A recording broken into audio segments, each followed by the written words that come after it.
है के नेक अमल कम चार चंगा मुख को नपना मुझी भारत थे के नेक अमल कम चार चंगा मुख को नपना मुझी भारत थे के पास थियो महशर में मिठा के पास थियो महशर में मिठा रत्ने रुना मुझी भारत के नेक अमल कम चार चंगा मुख को न पुना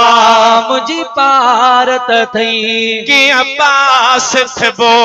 महशर में मिठा कि पास थबो महशर में मिठा रत्ने रुना मुझी भारत थी के नेक अमल कम चार चंगा मुख न पुना मुझी पार खोड़ा रोजा नमाज़ों थिया में कज़ा कंदे करम न थी दी माफ सज़ा कई खोड़ा नमाज़ों थिया में कज़ा कंदे करम न थी दी माफ सज़ा जिया चाहे तू रब तो खे सभई जिया चाहे तू रब तो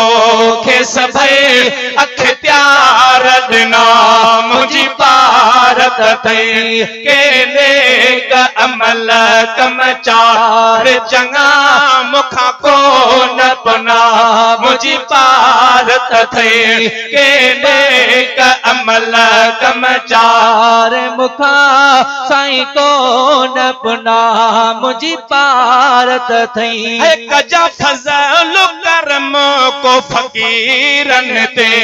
कम खार नबी त गरीबन ते कजा फजल करम को फकीरन ते कम खार नबी त गरीबन ते पाए पादुग जिया में पुकारने था पाए पादुग जिया में पुकारनी था कुल को झाकुना मुझी भारत थे कुल को झाकना सुनी भारत थे ओ के पास थे वो महशर में मिठा रत्ने रुना मुझी भारत थी दिलदार नबी दीवाने में आहे गुण नबियो हिन बाने में है दिलदार नबी दीवानी में आहे गुण नबियो हिन बानी में है न ढपिणे खां वठी महबूब खुदा न ढपिणे खां वठी महबूब खुदा तुझी पढ़िया में सना मुझी भारत थे ओ के नेक अमल कम चार चंगा मुख को न पुना मुझी भारत थी कि पास थबो महशर में मिठा रत्ने रुना मुझी भारत चोखे ज़ाकिरते पंहिंजो करम कजा साथी हिते बि हबीब हुते बि थिजा हो जो के ज़ाकिरते पंहिंजो करम कजा साणी हिते बि हबीब हुते बि थिजा पर पले बि न हो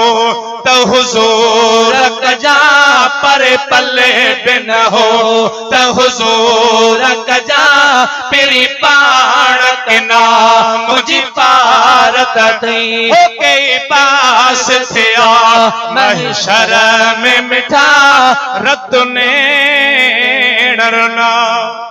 ओ सभिनी जोखन जी भारत थई।